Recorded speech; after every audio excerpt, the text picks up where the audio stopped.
Hello,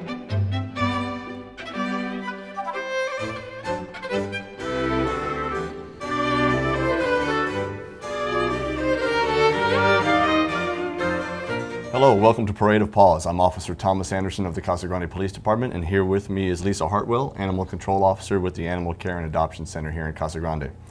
We'd like to begin by thanking everyone for coming out to Silent Witness Anti-Crime Night on October 4th, and especially those of you that visited the booth of the Animal Care and Adoption Center.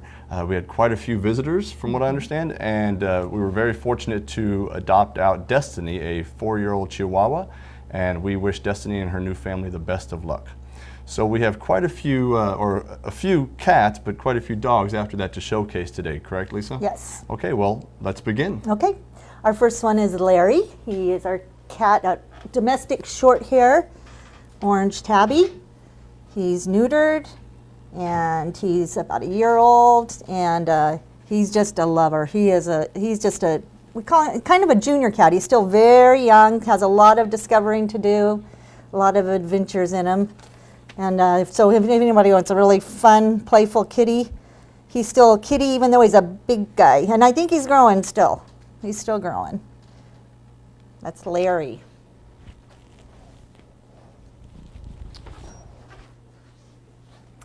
And next we have Katrina. Katrina's one of our bigger kitties and has been with us a while. She's all 4 feet are declawed. So I know that's important to some people. Of course, you'd always want to make sure that most cats should always be indoor cats, but especially if they're declawed, you want to make sure they're always indoors and give them a nice sunny window to look out, and they'll be perfectly happy, perfectly fine. She's a little kind of couch potato kind of girl anyways, very loving. She'd just love to hang with somebody all day long. And that's Katrina, and she's about 2 years old, female spayed. All 4 feet are declawed, and that doesn't bug her a bit. She's still got a lot of play in her too. Whoa. Oh. Yes, she does. Okay, Katrina. And our next cat, a little smaller. Yeah, this is a token of a lot of our kitties that we have in here, our kittens or our even smaller junior cats. This is Tiger Lily. She's a long hair, domestic long hair. She's about 4 months old. She is a calico, and she's just, as you can tell, just full of it. Just does not have a stop button. Ready to go, ready to go. Everybody, when you adopt, comes completely spayed or neutered. As many vaccines as we can get into them at the time that they're adopted as far as their age goes. Their rabies shot, city license, and a deworming. That's Tiger Lily, and we got several little guys about this size here right now. All right, and our last cat, I believe, right? Yeah. This is Autumn. We named her Autumn because of her beautiful fall colors. She's a domestic long hair. She's a female, and she is about 9 months old. So she's got some growing to do too. She'll probably be at least Katrina's size, if not bigger.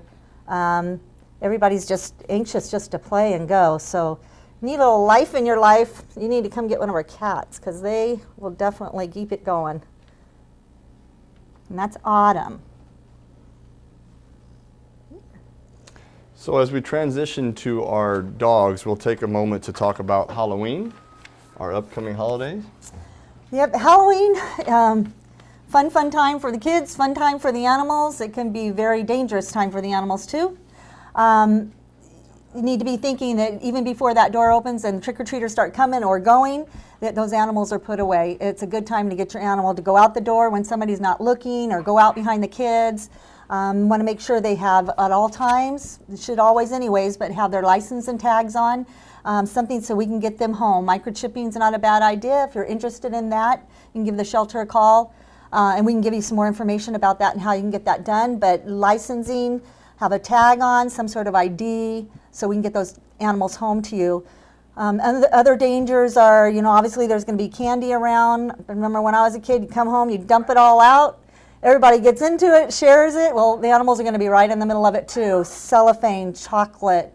Most people know chocolate's not good for animals, but that shiny little paper, they don't know that it can really hurt them, get blocked up in there, and you got a whole other ball of wax going on. But so keep the candy and paper out of their reach.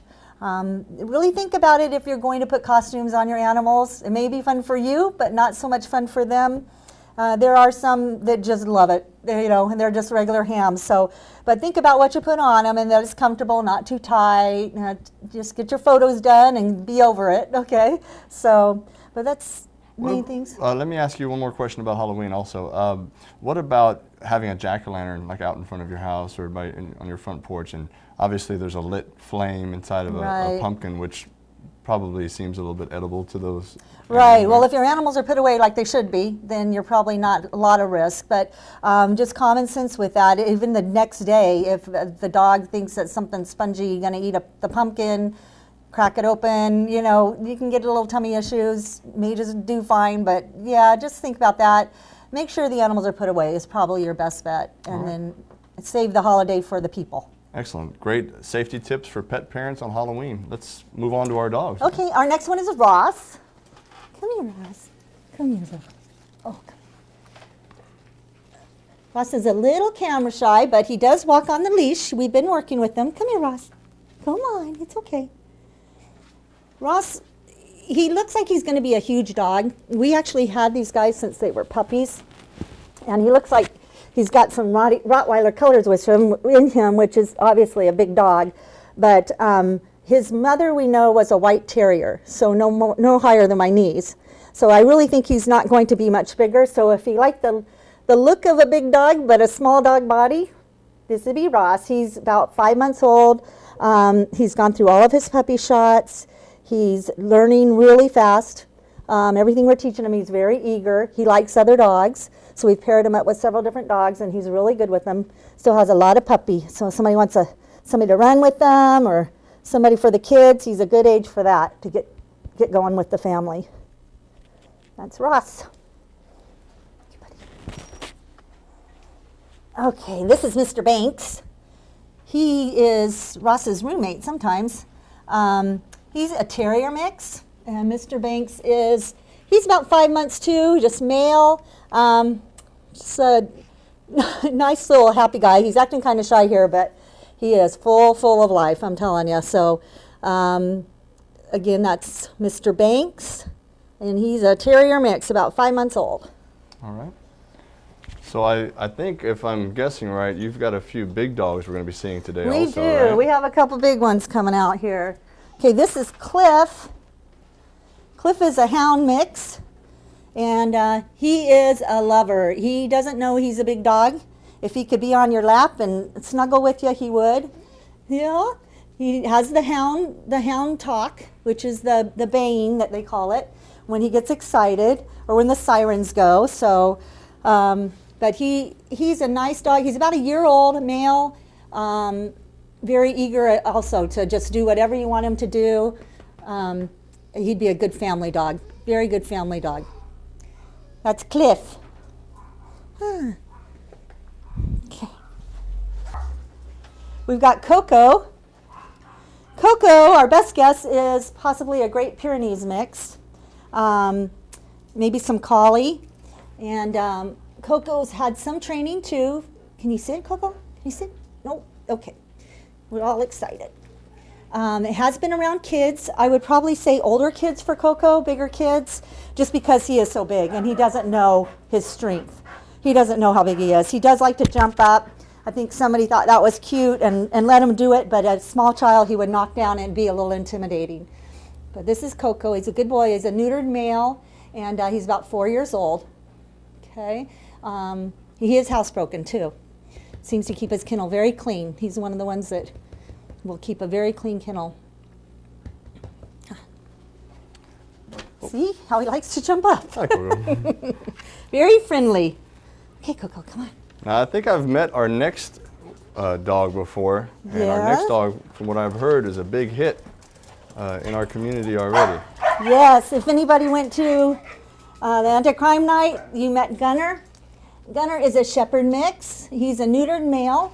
Gunner is about 3 years old. Here, Gunner. He loves kids. We had him in a crate, and he was carrying on, and I just thought he didn't like the crate. But once we got him out and the kids were on him and loving on him and had him all rolled over, he was in his element. So if anybody's looking for a good family dog, you have kids, he was great with the little ones, he was great with the elementary size ones, and he was great with the teenagers. This is Gunner. This is Gunner. Good boy. Okay. All right, now back to some smaller dogs, right? Yes. Our next one's Hamilton. Hamilton's a Beagle mix. Beagles can tend to be pretty talkative. they have an opinion on a lot of things, and they'll tell you about it. He's a good boy. He, again, would be a great family dog. He just needs attention. He's not a dog that you want to just put out in your backyard and not pay attention to. He likes to be around people. They crave to be around people, and if you don't want him to be barking unnecessarily, then you just need to spend some time with him. He'd be a great dog to throw the ball to or with kids. Great all size. He's not going to get any bigger. And Hamilton is about 1.5 years. He's a neutered male. So that'd be him. So let's take a moment to talk about something you just mentioned, barking dogs. We get lots of, well, I wouldn't say lots of, but we do get some complaints once in a while at the police department about barking dogs in neighborhoods. What can citizens do when they feel they have an issue with a neighbor that has a dog that barks excessively? Well, the first thing we advise them to do is to take action pretty quickly when they have a problem, not let it go months and months, because it doesn't usually resolve itself just overnight. And when you call us, you can call us, and we do what we call a knock and talk. We'll send an officer out. We try and get as much information as we can from the person that's having the problem. We need to know a specific address. It's not 2 houses down to the right. You'll hear the dog barking. Inevitably, when we go there, all of a sudden that dog that's been barking 24 hours a day is not barking anymore. So a specific address, just drive by at some point, get a feel for it, and we don't have any problem going and doing what we call a knock and talk. A lot of it is educating. A lot of times the owners don't know their animal is carrying on so bad, or they get kind of immune to it because they hear it all the time and don't realize that it's affecting other people. Most people don't want to cause a problem with their animals. So we give them some suggestions and let them know that there could be some citations issued. And if things don't resolve, and we do work with them and see how we can help them out. Now, if it does turn into something that's not clearing up and the person still has a problem, there's some pretty strict guidelines that the city attorney has mapped out, and it's on our website, thecityofcasagrande.gov. You go into an area, and it'll line out quite specifically for you the guidelines you need to follow to continue to complain and to get something resolved on this barking dog issue. Okay. So. Thank you very much. Well, let's get back to our dogs then. Okay. Pumpkin is our next dog. Oh yeah. This is Pumpkin. She's kind of an IDK breed too. We don't know. I don't know breed. We think maybe Pomeranian mix, looking at her little body. I don't think she's going to be very big. She is about 3 months old. She is a he. Sorry. And he's about 3 months old, and just, again, a lot of puppy here. He's going to need more vaccinations along the way, and so if anybody's looking for a puppy, this is a cute one. Very cute. Easy little keeper. So, look at that tail.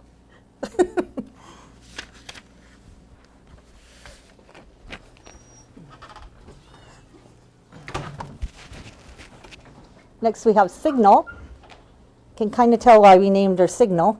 One ear up, one ear down, like she's pointing to something.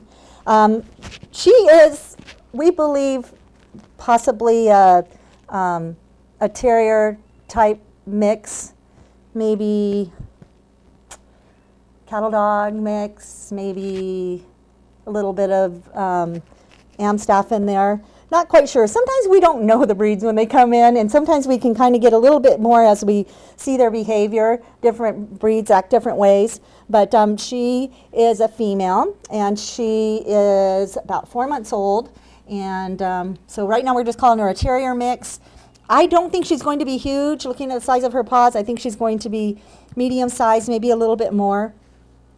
Great, should be a great dog to start introducing to a family too. All of these younger ones, it's nice to have them when they can kind of grow them together with the family, Sure. kind of get them going together. So this is Signal.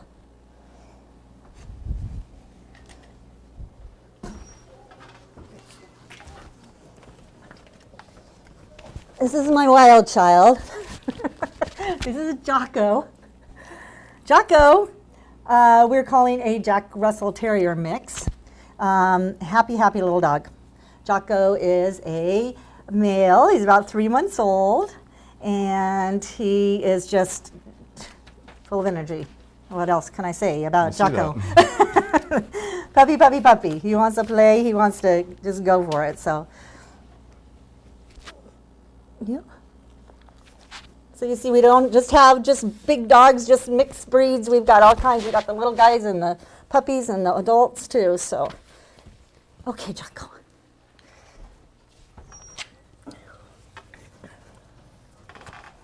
This comes Arrow. This is Arrow. He's a male. He's about 2 years old. Got the little Chihuahua shakes. That's pretty a trait to them.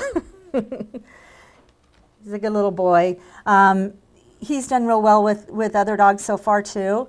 Anytime we adopt to a family that has another dog, we always want to have them bring their other dog, and we'll do what we call a meet and greet to make sure it's going to work. So a lot of times they have to work out some kinks at home, but we can do a lot of that just kind of getting a feel with all of our experience in here of if it's going to work or not.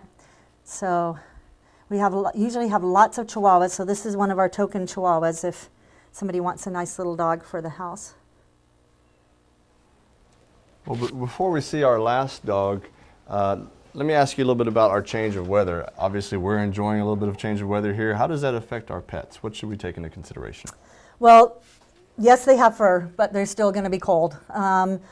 Things to think about is if they are outside, if they have to be outside, which some of them do, we prefer for them to come in when it's cold, but if they do need to be outside, think of something off the ground, maybe a pallet or something you can put a piece of plywood on, that they can be off the ground, or a mat or a rubber mat that you can put a blanket on, some old blankets, some old towels that they can kind of cuddle up in, warm up in.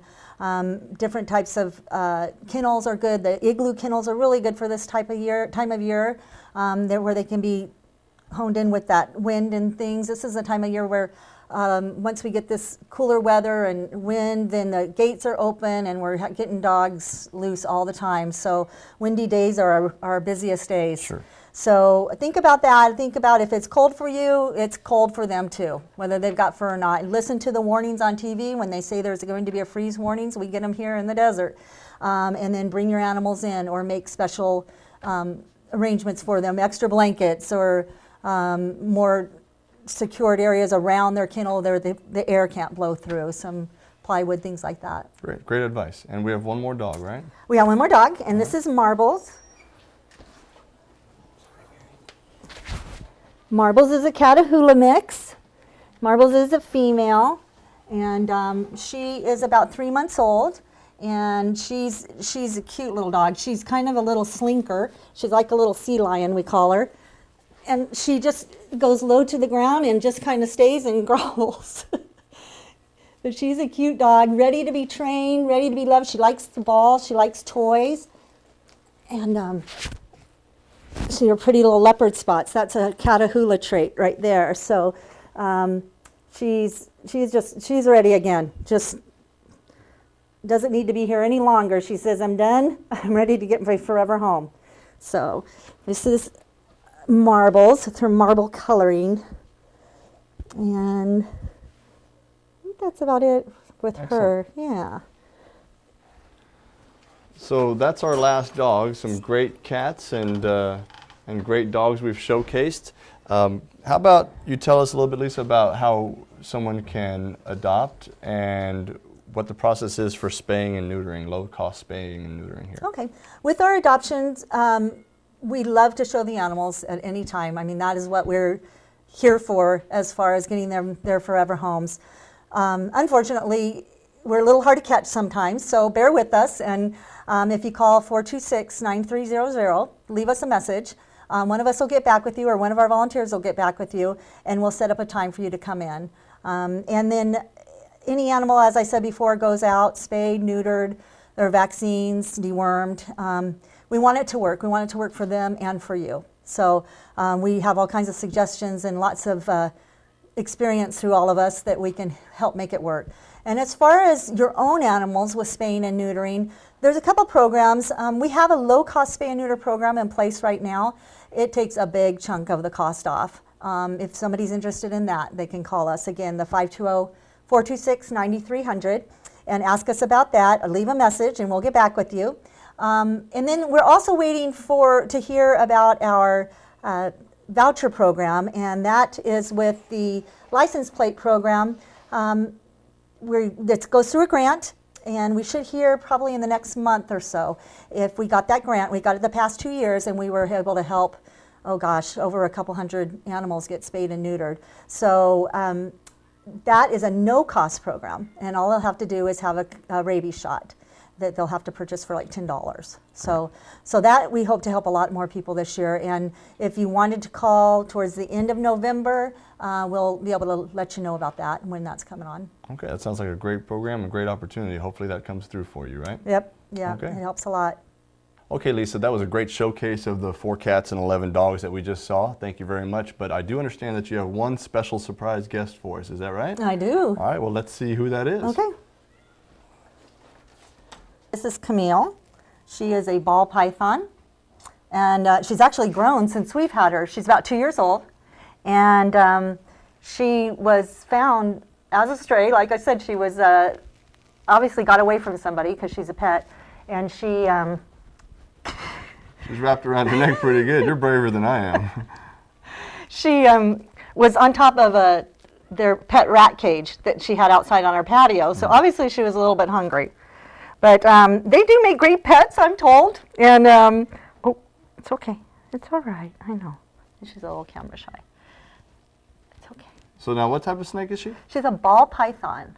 And how big will she get? She'll get a little bit bigger. I don't think she'll get too much bigger. Like I said, I've watched her grow since she's been here. And now she's for adoption. She is for adoption. She's not your regular pet, so it's going to take somebody special to take her, somebody who knows about these guys.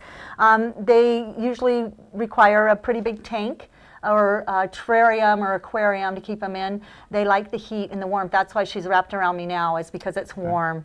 And so a heat lamp. They have some special things for snakes, that all kinds of deals, just like they do for cats and dogs, that you can put in their tanks and things like that and make a really neat habitat for them. Okay. Yeah, so somebody that kind of knows a little bit or is interested in maybe getting starting, but she'll be with you quite a while.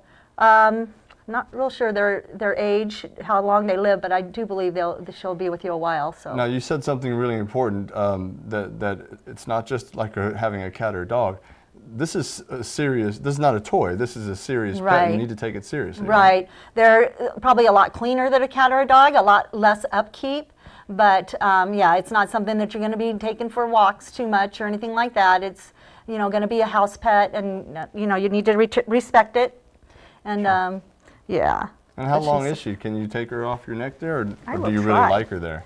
I think she likes it because of the heat. Right. But she's pretty long. Oh wow, yeah. And the so beautiful a couple of colors. feet there at least, right? Yeah. I don't even want to get close to her. She's beautiful. I'll let you handle her. They eat rats. She has been hand fed, so we don't feed her live rats or anything. We actually get them from the pet stores. They're frozen. We thaw them out, not in a microwave. We just put them in some warm water and thaw them out, and boy, she can eat them. And it doesn't matter how big they are. She gets them, and she eats them. And those are typical meals for a snake like this, correct? Yeah. Okay. And not too difficult to find. Our pet stores. Yeah, she usually eat like once every 2 weeks, and then they're good to go. Okay. Yeah. So. Well, let's keep her out here with us while we finish the show. Okay. Let me ask you about our open house that you're going to have. Okay. November 2nd, we're going to have a really cool party here. We're going to have open house. We're going to have a DJ. We're going to have food. We're going to have animals, of course, to adopt. And just good time to come in, and if you've missed us before, come in and see the shelter. We've got an awesome shelter here, and we love to show it to you. We're very proud of it. and see some of our animals and meet us. So we'd love to have you. November 2nd, it's going to be from 9 in the morning to 1 p.m. All our dogs will be $50 and all our cats will be $20. And again, they're all spayed, neutered, vaccinated, and dewormed. And what about your snakes? The snake, we'll talk about that with the special person that decides to adopt it. All right. And, but I'm sure it's going to be a killer deal. Excellent. And so how can folks find us here at the We are center? at 202 East 1st Avenue on the south side of the tracks, right off of Florence Street. And that's where we'll be having the open house and things like that. Yep. Mm-hmm. Thanks for joining us, and we'll see you next time on Parade of Paws.